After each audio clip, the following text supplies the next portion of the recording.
genfuna okuva side eze Wakiso batugamba nti abayekera ba Allied Democratic Forces babiri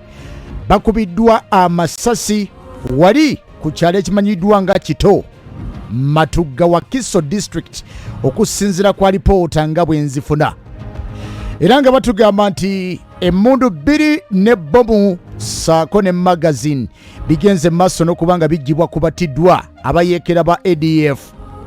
Bagamba nti ab'ebyokwerinda bakyali mu kitundu kino wali Wakiso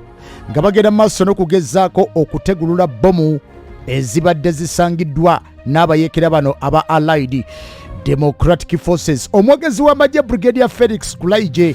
tannaba nakyamanyi kyatugamba ku nsonga eyo, so nga ate poliisi n'ab'ebyokwerinda bagamba nti ekifo kino bamaze okulabika nga bakisalako era nga ADF babiri be bagenze maaso n'okuttibwa wali Wakiso. Tujja kujjukira nti abaakalumba entoloka aba ADF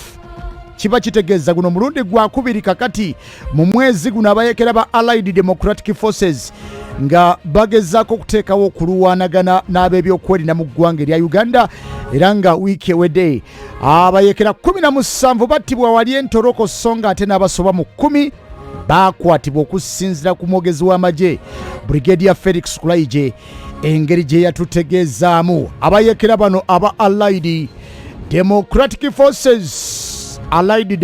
Forces babadde okuviira ddala mu mwaka gwa 1990 era nga batugamba nti mbitundu kakati ebyamambuka ga Kivu okulira n'ensala eyawula eggwanga erya Uganda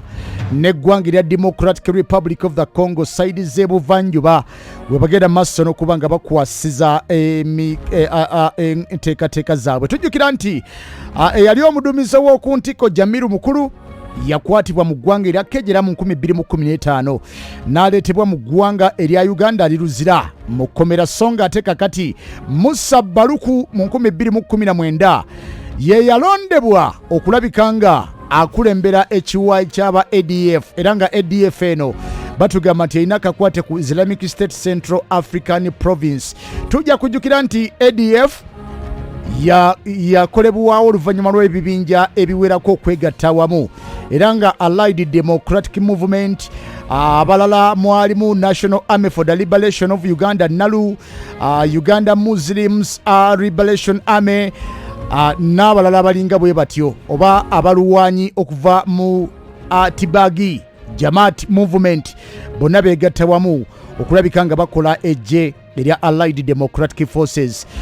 Mu bulumbaganyo obaddewo juuzi twalabye nga abaana bato be basinga okulabika nga bakwatibwa nga nabo bammemba aba ADF abagenda maaso n'okuba nga bagezaako nga bwe kisoboka okuggyako gavumenti ya Uganda.